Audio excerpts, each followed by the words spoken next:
14 फरवरी 2019 ये तारीख हिंदुस्तान के इतिहास में अमर हो गई। हमने अपने 40 सीआरपीएफ के जवानों को पुलवामा में एक टेररिस्ट अटैक में खो दिया। बहादुरों की ये शहादत व्यर्थ नहीं गई।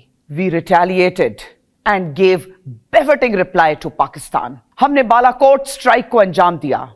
हमने विंग कमांडर अभिनंदन वर्तमान की उस फेमस एयर बैटल को भी देखा कि जब हर ओर क्राइसिस हो तो टीम वर्क से कैसे हम आगे बढ़ सकते हैं, किस तरीके से एक स्ट्रैटेजिक प्लानिंग को अंजाम देकर हम बड़े से बड़े टारगेट को पा सकते हैं। आइए आज की शौर्य टेल्स शुरू करते हैं। सबसे पहले कुछ सवाल।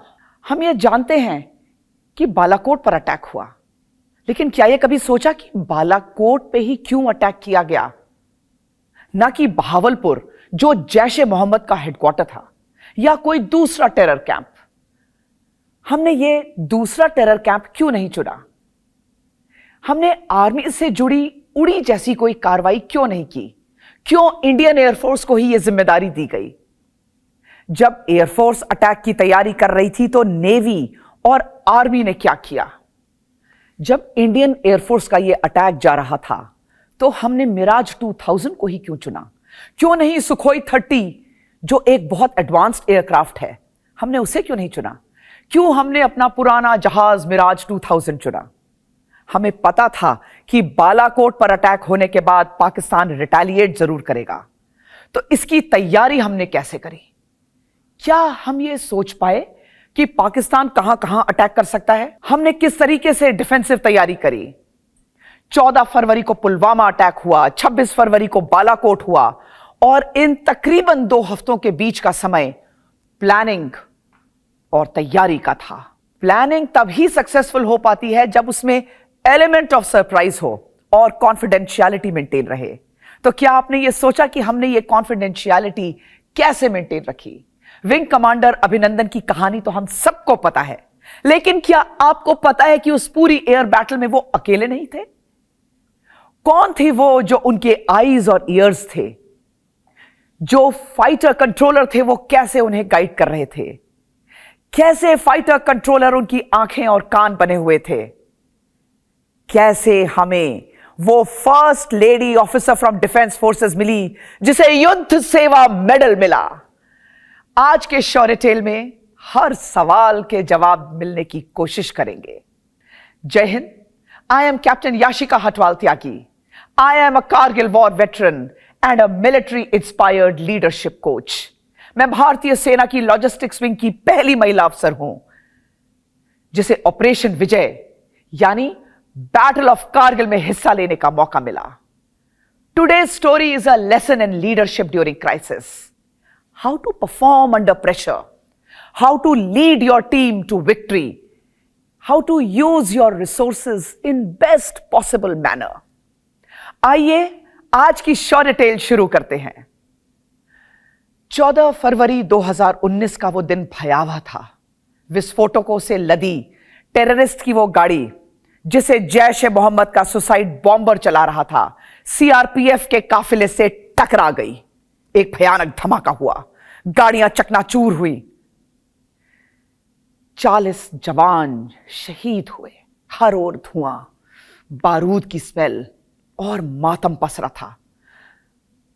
देश शोक में डूब गया, लेकिन डिफेंस फोर्सेस को मिला फ्री हैंड। प्रधानमंत्री ने तुरंत कैबिनेट कमेटी ऑफ सिक्योरिटीज की मीटिंग बुलाई। National security adviser, intelligence agencies, तीनों सेनाओं के प्रमुख ने मिलकर निर्णय लिया कि पाकिस्तान को करारा जवाब देना है। तुरंत इंटेलिजेंस एजेंसीज ने टारगेट्स की एक फहरिस्त बनाई जिसमें बालाकोट पहले नंबर पर था। बालाकोट एक पहाड़ी के टॉप पर स्थित था, जावा टॉप। चारों ओर जंगल, वहां कोई सिविलियन आबादी नहीं थी। इसलिए बालाकोट खैबर पख्तूनवा को इस अटैक के लिए चुना गया, क्योंकि यहां अटैक करने से कोलेटरल डैमेज यानी इनोसेंट लोगों को नुकसान नहीं होता। जैश ए मोहम्मद का मुख्यालय बहावलपुर पर है, लेकिन वहां हमला करने से बड़े स्तर पर सिविलियन आबादी को नुकसान जरूर होता।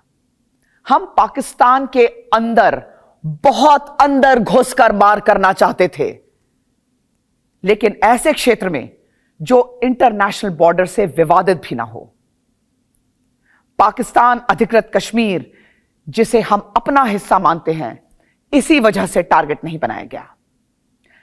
एयरफोर्स को इसलिए चुना क्योंकि हम एलओसी के ऊपर अटैक ना कर पाकिस्तान के अंदर गहराई तक स्ट्राइक करना चाहते थे। यदि एलओसी के पास का अटैक होता तो शायद आर्मी का इस्तेमाल होता वापस से उड़ी जैसे किसी सर्जिकल स्ट्राइक के लिए। हमें पता था कि बालाकोट एयर स्ट्राइक के बाद पाकिस्तान जरूर जवाबी हमला करेगा और हम तैयार थे। इंडियन आर्मी ने एक ऑपरेशन चलाया जिसे नाम दिया जाफरान। चुपचाप अपनी फोर्सेस को एलओसी पर शोर अप किया गया, यानी एलओसी पर तैनात किया। पाकिस्तान की ओर से आने वाले किसी भी लैंड ऑफेंसिव के लिए तैयारी पूरी थी, पर कानो कान किसी को खबर नहीं लगने दी। नेवी ने ट्रोपिक्स एक्सरसाइज करी और अपने सबमरीन्स और वॉरशिप्स को नॉर्दर्न अरेबियन सी में पाकिस्तान की इंटरनेशनल मैरीटाइम बॉर्डर के पास तैनात किया। तीनों सेनाएं तैयार थीं, जमीन से, समंदर से और आसमान से, कि आओ, कहां से आओगे, हर ओर हमने तुम्हारे लिए बिसात बिछा रखी है। 26 फरवरी की तारीख मुकर्रर की गई ऑपरेशन शुरू करने के लिए। एयरफोर्स ने उस दिन बिल्कुल रूटीन रखा, दुश्मन को कहीं से यह खबर ना लगे कि आज कुछ बड़ा होने वाला है। एयरफोर्स ने इसे नाम दिया ऑपरेशन बंदर। मजाक लगता है ना, लेकिन यह नाम इसलिए चुना गया कि दुश्मन को अंदाजा ना लग पाए कि यह कितना सीरियस ऑपरेशन है। रात भर रूटीन सॉर्टीज आसमान में उड़ती रही। पाकिस्तान को लगता रहा सब नॉर्मल है, और फिर राजस्थान के एयरबेस से सुखोई 30 रवाना हुए। पाकिस्तान को लगा कि बहावलपुर को निशाना बनाया जा रहा है और उसने कॉम्बैट एयर पेट्रोल को सुखोई 30 को इंटरसेप्ट करने के लिए आगे भेजा। उसी समय जम्मू कश्मीर से मिग 21 की फॉर्मेशन आगे बढ़ी पाकिस्तान को भ्रमित करने के लिए। पाकिस्तान को लगा शायद पोकारा टेररिस्ट कैंप पर इंडियन एयरफोर्स अटैक करने आ रही है। जब सुखोई 30 और मिग 21 ये दोनों जहाज पे थे, तो अब शुरू हुआ असली अटैक। ग्वालियर एयरबेस से मिराज 2000 का स्ट्राइक पैकेज ने उड़ान भरी, जिसमें मिराज 2000 थे, एयर रिफ्यूलर्स, एवैक्स, स्पाइस 2000 बॉम्ब से लैस, जिन्हें लेजर गाइडेड प्रिसिशन बॉम्ब्स कहा जाता है। आपको यह बताना जरूरी है कि मिराज 2000 ही वो बॉम्ब्स थे जिनका इस्तेमाल हमने कारगिल के युद्ध में टाइगर हिल और तोलोलिंग की पहाड़ियों के ऊपर किया था। ये इतना सटीक मार करते हैं कि यदि एक पूरे घर में एक कमरे पर अटैक करना हो तो लेजर गाइडेड प्रिसिशन बॉम्ब्स ही उसका अचूक जवाब है। मिराज 2000 ने पाकिस्तान ऑक्यूपाइड कश्मीर के रास्ते पाकिस्तान में प्रवेश किया। पाकिस्तान को पता ही नहीं चला, क्योंकि जब हम ग्वालियर से उड़े तो सीधा एलओसी पर नहीं पहुंचे थे। ग्वालियर से उड़ते समय पहले आगरा, बरेली और फिर उसके बाद टर्न करके सीधा एलओसी के अंदर घुसे। बालाकोट के पास पहुंचकर 5 सटीक टारगेट लोकेशंस को एंगेज किया गया। टारगेट हिट करने के बाद सभी विमान सुरक्षित भारत लौट आए।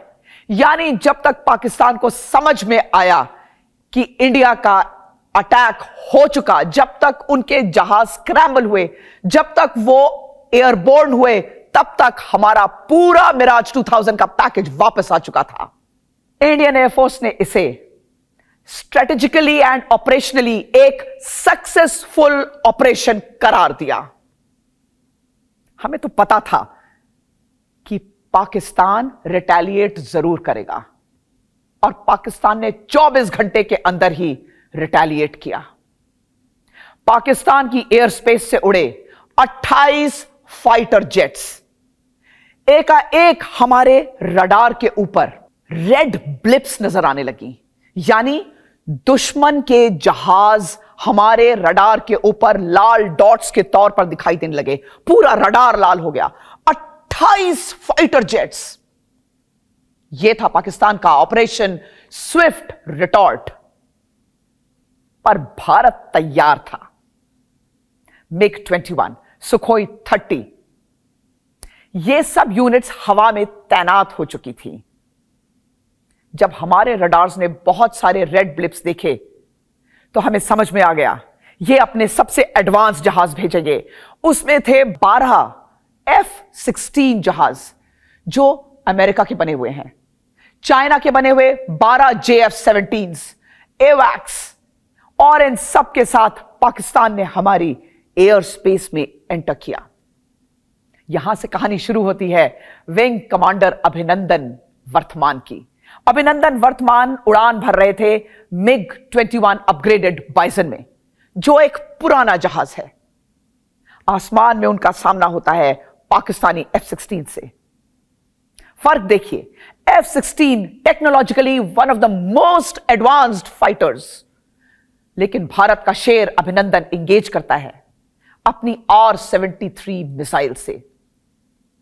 यहां आपको यह बताना बहुत जरूरी है कि इस लड़ाई में विंग कमांडर वर्तमान के आंख और कान थे फाइटर कंट्रोलर, और वो थी स्क्वाड्रन लीडर मिंटी अग्रवाल। मिंटी अग्रवाल को पूरा वॉर सीन अपने आंख के सामने दिखाई दे रहा था। She was seeing from where the aircraft is approaching. She was suggesting and guiding the proximity of aircraft. She was also guiding Abhinandan Vartman on the choice of the weapon or the missile. जब R-73 missile Minty Agarwal ने बताई, lock करी, अभिनंदन वर्तमान ने वो लाल button दबाया, missile निकली और पाकिस्तान के F-16 को मिंटी अग्रवाल ने रडार से बाहर जाते हुए देखा। परफेक्ट किल। लेकिन उस बीच अभिनंदन वर्तमान LOC क्रॉस कर गए। Minty Agarwal kept calling on radio, turn cold, turn cold, turn cold, यानी वापस आओ, वापस आओ। पर अभिनंदन वर्तमान के MiG-21 का रेडियो जैम हो गया।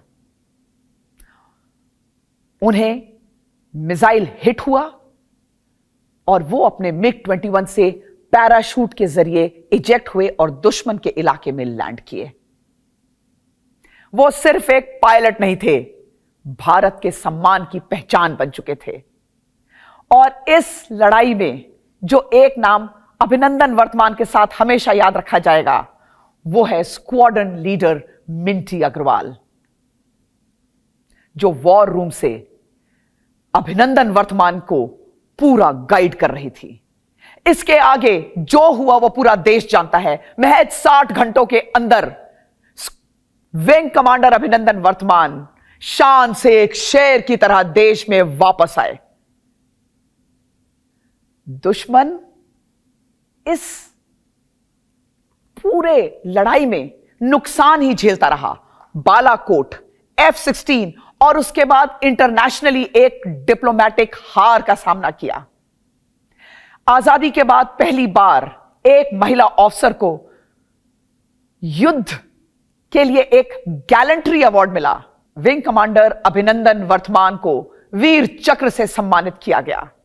इंडियन एयरफोर्स का मूल वाक्य है नभः स्पर्शम दीप्तम, यानी touch the sky with glory. और उन्होंने क्या बखूबी अपने मूल वाक्य को निभाया। दोस्तों, पुलवामा सिर्फ एक हमला नहीं था, वो एक आग थी जिसने पूरे हिंदुस्तान को झंझोड़ कर जगा दिया।